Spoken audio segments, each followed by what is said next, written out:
प्रिय विद्यार्थियों, मैं doctor Ajay Sharma, associate professor government Bangar college Tidwana से। पहले वीडियो में हमने डिफ्यूज़न या विसरण के बारे में पढ़ा था, उसकी डेफिनेशन पढ़ी, उसका डिमॉन्स्ट्रेशन देखा और उसके लाक्षणिक गुण पढ़े। आज हम पढ़ेंगे factors affecting the rate of diffusion.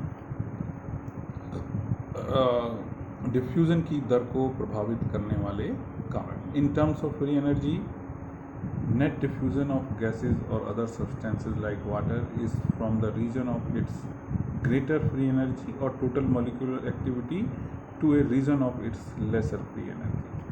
आपको पता है कि सभी मॉलिक्यूल्स में कुछ अपनी फ्री एनर्जी होती है जिसके कारण उनमें मूवमेंट होता है। तो डिफ्यूज़न के अंदर अगर हम देखें, नेट डिफ्यूज़न जो हो रहा है वो गैसेस में हो या जल जैसी पदार्थ में हो, वो उस क्षेत्र से जिस क्षेत्र में ग्रेटर फ्री एनर्जी है, यानी कि अधिक फ्री एनर्जी है, ऊर्जा है, उससे कम ऊर्जा वाले क्षेत्र की ओर होता है। Therefore all such factors that bring about changes in free energy affect diffusion. इस प्रकार हम देखें तो कोई भी ऐसा कारक जो फ्री एनर्जी सिस्टम की या गैस की या वाटर की या सब्सटेंस की फ्री एनर्जी को प्रभावित कर सकता है, बदल सकता है, वो वाष्पोत्सर्जन की दर को भी बदल देता है। Some of these are given below. ऐसे कुछ कारक हम अब आगे पढ़ेंगे। देखिए, पहला कारक है temperature. The rate of diffusion increases with increase in temperature. सीधी सी बात है कि तापमान बढ़ाने पर विसरण की दर बढ़ जाती है। Rate of diffusion increases with increase in temperature. This is because free energy increases with rise in temperature. ऐसा क्यों होता है? क्योंकि तापमान बढ़ाने पर उस क्षेत्र की फ्री एनर्जी बढ़ जाती है, इंक्रीज हो जाती है, and the molecule moves towards the region of low temperature. और जो मॉलिक्यूल्स हैं, अणु हैं, वो कम तापमान वाले क्षेत्र की ओर तीव्र गति से गति करने लगते हैं। तो तापमान बढ़ाने पर हमेशा जो विसरण की दर है वो बढ़ जाती है। दूसरा है size of molecules. In general, larger is the molecule, slower is the rate of diffusion. सामान्यतः देखें, जितना बड़ा कोई मॉलिक्यूल या अणु होगा उसकी विसरण की दर उतनी ही कम होती है।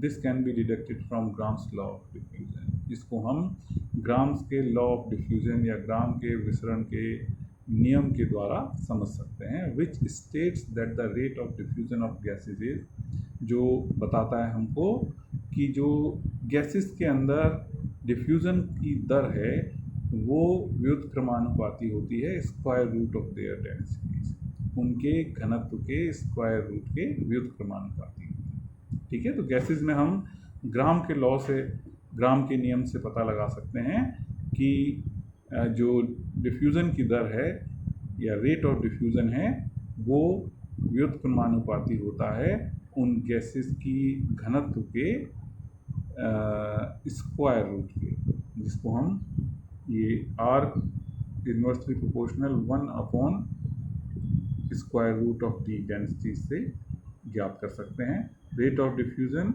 आर है और डी क्या है? डेंसिटी है। डेंसिटी क्या है?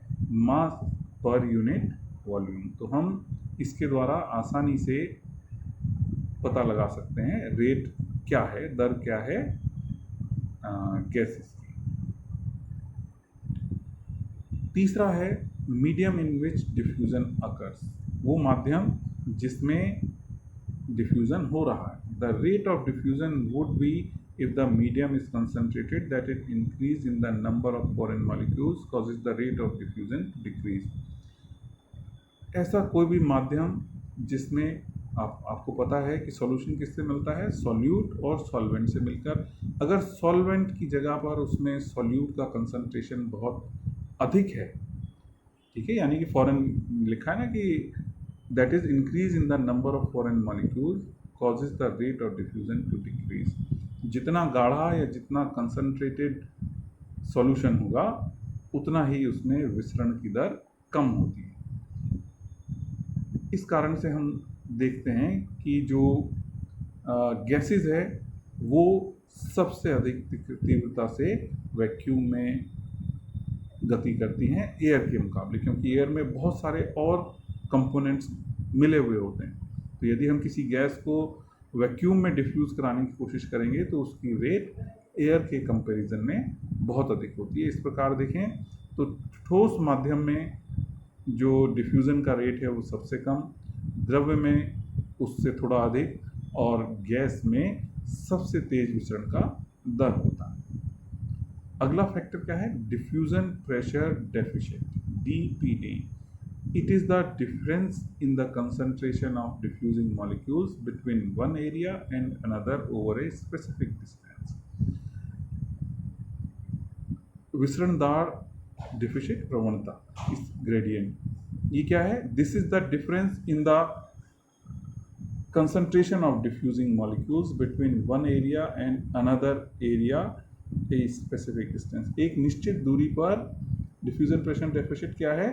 दो विभिन्न स्थानों के बीच में जो सांद्रता में अंतर है वो डिफरेंस जो है वो डिफ्यूजन प्रेशर डेफिशिट कहलाता है। यानी कि एक तरफ ज़्यादा है और एक तरफ कम है, तो इन दोनों का अंतर क्या है? डिफ्यूजन प्रेशर डेफिशिट कहलाता है। The steeper is the diffusion pressure gradient, the faster is the rate of diffusion। जितना अधिक डिफ्यूजन प्रेशर ग्रेडियंट होगा या स्टीपर यानी कम होगा, उतना ही तेज विसरण की दर होती है। Steeper is the diffusion pressure gradient, यानी कि दोनों का अंतर ग्रेडियंट कहला गया। तो जब जहाँ पर डिफ्यूजन प्रेशर डेफिशिट है, यानी कि जिसके पास कमी है, डिफिशिट मानी किसी चीज़ की कमी होना, तो उस तरफ जो है डिफ्यूज़न ज़्यादा होता है। इसको हम विसरण दाब प्रवणता भी कह सकते हैं। इस प्रकार किसी क्षेत्र में विसरण की दर उस क्षेत्र के दो बिंदुओं के विसरण दाब के अंतर पर निर्भर करती है।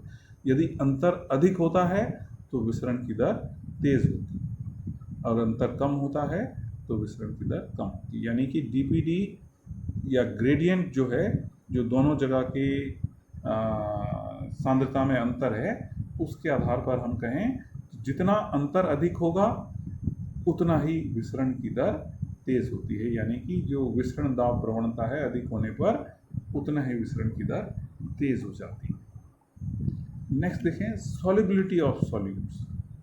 Diffusion of soluble molecules in a particular solvent depend upon their solubility in the solvent। किसी भी हम पदार्थ को किसी सॉल्वेंट में या विलायक में घोलें, किसी भी विलेय को, तो वो उतना ही घुलता है जितनी, अगर सॉल्युबिलिटी ज़्यादा होगी तो वो ज़्यादा घुलेगा, सॉल्युबिलिटी उसकी घुलनशीलता कम होगी तो वो उतना ही कम घुलता है। तो greater is the solubility of molecules in a solvent, higher would be the rate of diffusion। जितना अधिक किसी भी सब्सटेंस की solubility है, यानी कि घुलनशीलता है किसी सॉल्वेंट के अंदर, उतना ही उसका rate of diffusion अधिक होता है, उतना ही उसका विसरण की दर अधिक होती है। जितना ज़्यादा घुलनशील होगा सॉल्वेंट के अंदर, उतनी ही ज़्यादा उसमें rate of diffusion पाया जाता है। इस प्रकार हमने डिफ्यूज़न को प्रभावित करने वाले सभी कारक पढ़े। इसके बाद नेक्स्ट हम पढ़ेंगे ऑस्मोसिस या परासरण। क्या है परासरण? सबसे पहले हमें पता होना चाहिए कि ये ऑस्मोसिस या परासरण का जो टर्म है वो किसने दिया। एबी नॉलेट एक वैज्ञानिक थे, उन्होंने इस टर्म के या ऑस्मोसिस की खोज की थी। Osmosis may be defined as the passage of solvent molecules from a region of their higher concentration to the region of their low concentration through a differentially or semi-permeable membrane। Simple परिभाषा जो परासरण की दी गई वो क्या थी कि solvent, विलायक के अणु का पैसेज या मूवमेंट अपने region of their higher concentration, अपनी उच्च सांद्रता के क्षेत्र से to the region of their low concentration, किस तरफ? अपने कम कंसंट्रेशन या कम सांद्रण वाले क्षेत्र की तरफ। लेकिन यहाँ खास बात क्या है विसरण से अलग? यहाँ पर डिफरेंट दोनों को जो सॉल्वेंट हैं या दोनों सॉल्यूशन जो रखे हुए हैं, इनको हमको अर्ध पारगम्य झिल्ली डिफरेंशियली और सेमी परमिएबल मेम्ब्रेन के द्वारा पृथक करके रखना होता है। तो ऑस्मोसिस क्या हो गई? मूवमेंट ऑफ सॉल्वेंट, विलायक के अणुओं का अपनी उच्च सांद्रता से निम्न सांद्रता की ओर अर्ध पारगम्य झिल्ली के थ्रू गमन ऑस्मोसिस या परासरण कहलाता है। जितने भी हमारे the solvent in all biological system is water. जितने भी हमारे बायोलॉजिकल सिस्टम हैं उसमें सॉल्वेंट या विलायक क्या है? जल होता है। Thus, in other words, osmosis is the diffusion of water through a differentially permeable membrane.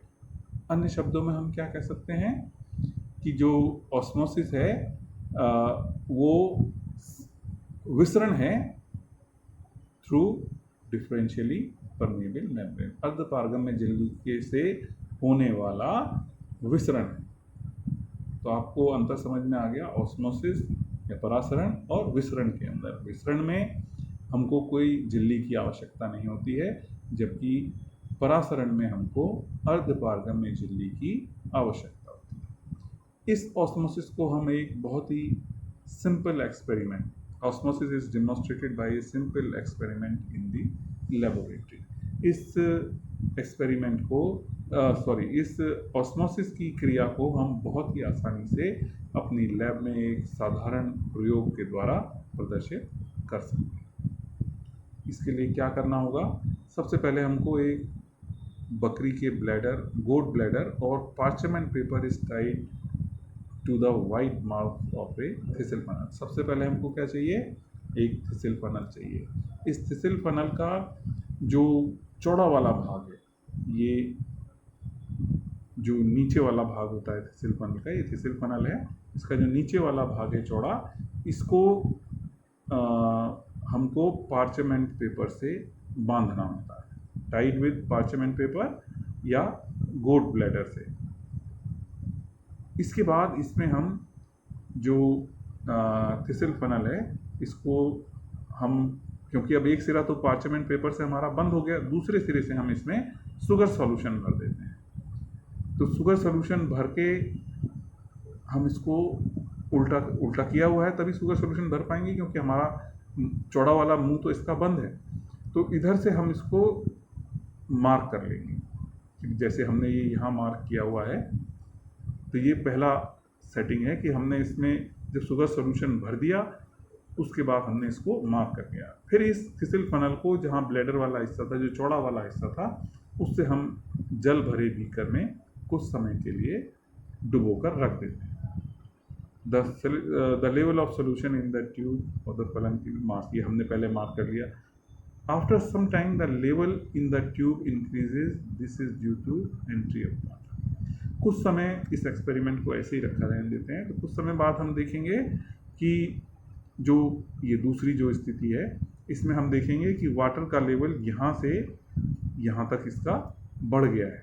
This, तो ये लेवल किस कारण बढ़ा? जो पार्चमेंट पेपर वाला हिस्सा थिसिल का पानी में डूबा हुआ था, उससे पानी जो है वो थिसिल फनल के अंदर प्रवेश कर जाता है, जिसके कारण इसका लेवल बढ़ जाता है।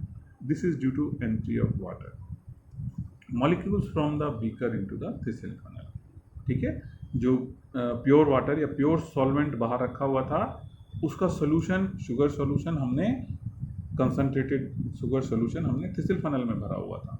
तो कुछ समय बाद जल के अणु या विलायक के अणु अपने हायर कंसंट्रेशन, जो प्योर जल बाहर था बीकर में, उससे प्रवेश कर जाते हैं फनल के अंदर, जहाँ पर उनका कंसंट्रेशन लो था। The concentration of water molecule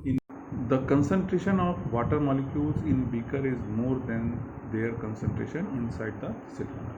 तो बाहर से बीकर से जल के अणु थिसिल फनल के अंदर गए, क्योंकि जो बीकर के अंदर वाटर मॉलिक्यूल्स हैं उससे उसमें जल का अणुओं का कंसंट्रेशन ज़्यादा है थिसिल फनल के मुकाबले में।